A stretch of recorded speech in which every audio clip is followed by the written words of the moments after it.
All right, let's jump in. Case study number 3. We've talked a little bit about this one. This is the focus on accounts. Yeah, I'm at the point now where, I've always said beware the marketer that goes in an organization that has a playbook and throws that playbook down on the table and says, this is how we're going to do it. Honestly, you need to spend a quarter, 2 quarters diving through the existing processes and the data and seeing what's working, what's not working. I still fall victim to the playbook. I have preconceived notions on what are best practices. I have preconceived notions on inbound performance marketing and really identifying within an account who's raising their hand on the website right now. The complex ecosystem that I'm in right now has traditional siloed realms. There's a developer realm, there's a B2B realm, and there's a B2C realm. And again, developer might say, we don't drive direct revenue. Don't bother us. Well, you're not doing a developer community because it's fun. There's a reason you're doing that. The B2C realm, somebody might say, what does the off the shelf storefront have to do with the B2B sale over here that's in the millions? Well, if I have 5 accounts and within those accounts, I've got decision-making units. The decision-making units are comprised of a mix between developers and then sales conversation relevant folks, people with authority, budget owners, the ones that are going to speak to the need and timing versus the tire kickers on the developer side. If I looked at 5 accounts and the decision-making unit members, and I identified across those, which of those members were heavy B2C purchasers for the,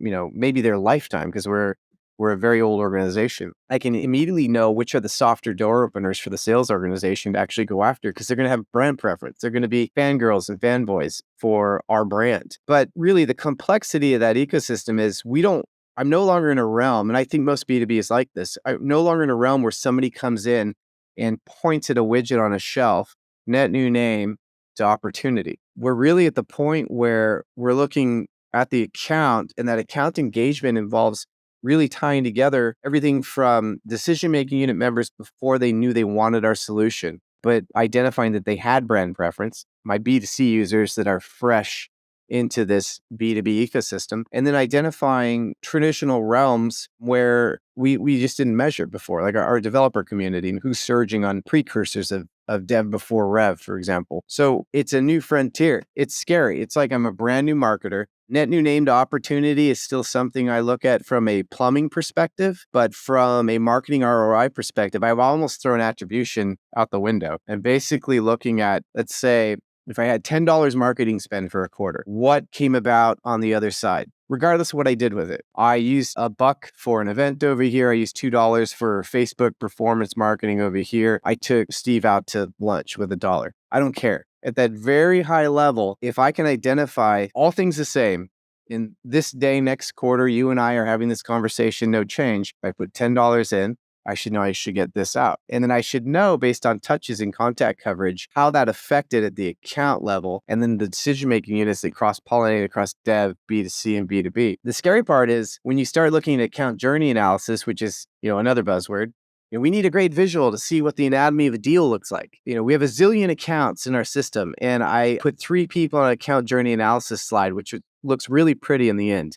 And there's all these boxes of touches between B2C and dev and everything. And you can see correlations here or there. But the amount of legwork required to do that for one account and then somehow look at this slide and come out with an actionable insight where somebody says, okay, now I know to put my right foot forward instead of my left is the difficult part. So we're looking at how to take that data and basically automate it. As much as everybody wants the pretty slide, in the end, it's data. You don't need the slide. You should be looking at automations. So we are we're using what we call a propensity to buy model at this point. It's basically, I don't even want to say it. It's kind of a buzzword right now, but AIML, there, I said it. But we are in this world now where we need to work smarter. We've got to the point where, as we said earlier, we're not vendor locked anymore with one vendor and one intent data point. We've recognized the fact that, like a stock portfolio, we have to diversify our intent data. And the more I can diversify, whether it's multi-vendor intent data points, it's on-site traditional marketing, old school lead scoring, it all matters.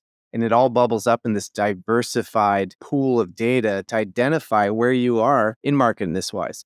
Where it gets complex is, okay, how do I identify your involvement as a C-level individual versus developer versus brand preference in B2C? That is a lot of work. For anybody that's an Excel fan, like I am still, I sadly enjoy noodling on my pivot tables and pulling data from a bunch of random sources, but it is a lot of work just to create one presentation to say, aha, look what I found, versus something from a data perspective that can be day in, day out, just prescriptive, saying, Steve, you're not a data person, you're not going to champion the tech stack, but Yep. here's a slide that gives you 3 bullets and tells you what to do today and what to keep doing and what to stop doing.